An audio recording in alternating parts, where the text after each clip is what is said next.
Breaking news 2 hours ahead of Major League Baseball's trade deadline. The Mets deal Justin Verlander back to Houston, where he helped them win the World Series this past season. He was also the AL Cy Young winner. Signed a 2-year, $86 million deal with the Mets this offseason. Went 6-5 with an ERA over 3. Has played really well over his last several starts, pitching the best he has all season, and headed now to a contender, the Astros. Just a half game behind the Rangers in the American League West, the loaded AL West. Let's get David Sampson in here with his take. David, former president of the Florida Marlins and World Series champion. David, just on the surface here, what do you think of the Astros going and getting the guy they couldn't re-sign this offseason? Well, they're in a race with Texas, and they saw Texas go get Scherzer, and clearly what Jim Crane, the owner of the Astros, said to the owner of the Mets, Steve Cohen, is, we'll take Verlander. We're going to need you to pay his money, and we're going to wait to see exactly how much money Steve Cohen's paid. But he's paid a ton of money to move his players. In return, he's getting top prospects. So the Astros do get Verlander back, but they lose 2 of their top 5 prospects. But they get Verlander for a cheaper amount of money than they could have when he was a free agent this offseason. Yeah, Drew Gilbert, their top prospect in Houston, and they're also sending Ryan Clifford reportedly to the New York Mets. Was there any thought, because there were some talking heads out there saying, hey, he's got a year left on his contract, maybe the Mets should keep him and go for it again next season. Did you think they had to make this move? Well, let's talk about the Mets for a second, Chris. This is not like me with the Marlins, where we would trade players and then keep the payroll down. For all of you Mets fans out there, the Mets payroll will be the top payroll in baseball again next year. You can bet on it. So what he's doing is opening up space with flexibility. Now, when I calculate payroll, if I'm paying money to Max Scherzer to pitch for another team and to Justin Verlander to pitch for another team, that counts as payroll. In Steve Cohen's mind, he's looking at what he's paying on the field. So I'm looking for the Mets to make moves this offseason. This is not a fire sale, a retool, a rebuild. It's a recognition that this year just simply was not their year. A disastrous year for the New York Mets, but could turn things around next season. So let's talk about the team that is going for it once again, the Houston Astros. They coupled the World Series championships over the last 5-6 years. Where does that put them now with the Texas Rangers, who made the preemptive move going out and getting Scherzer, and now the two teammates with the Mets earlier this season are now rivals in the same division?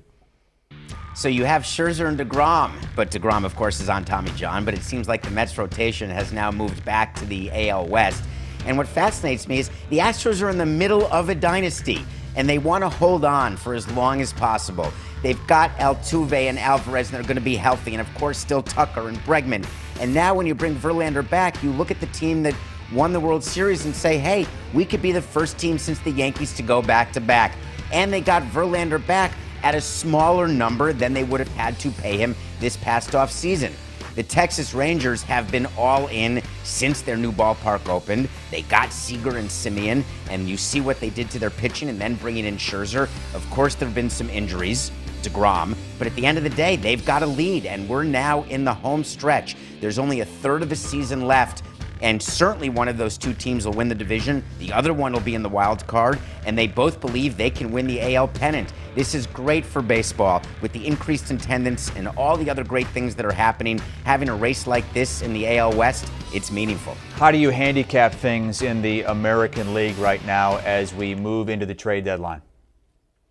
So I had the Astros, and I had the Astros coming out of the American League. I had them when we did our preseason. I had them when we did our All-Star break, and I'm going to stick with them.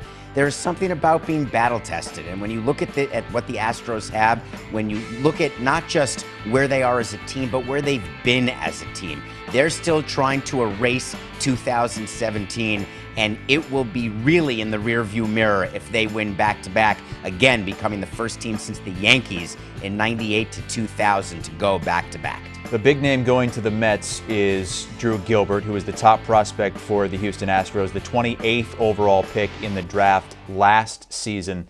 If you're a Mets fan, how are you feeling? The season is at a loss, but you do get something for a couple of these guys that you tried to go for it with this season. I've been arguing with Mets fans all day long, including some who work right with us at CBS Sports. Here's the bottom line. The Mets are trying to be the Dodgers. They've got huge financial might. They're also trying to be intelligent and build a good farm system. So you've got young players coming through the pipeline, and you can sprinkle in major free agent signings, and you can have sustained winning. And if Steve Cohen really is doing that, which I think he is, by building the farm system and having a high payroll with free agents, you can expect them to be good just about every year. And the other thing, Chris, Steve Cohen is showing that he's not delusional, and most new owners are. Most old owners are. They think, no, we're one run away. We'll go 8-2 in our next 10, or win 20 out of 25, and we'll be in it. I did that for 18 years.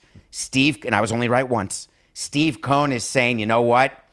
NGTH, not going to happen this year. And the fact that he's willing to acknowledge it and then make these moves and pay money to make these moves shows Mets fans that you should be pretty happy with Steve Cohen. All right, that's David Sampson with us here on HQ. Much more from him on our trade deadline special show coming up at 5 o'clock Eastern time.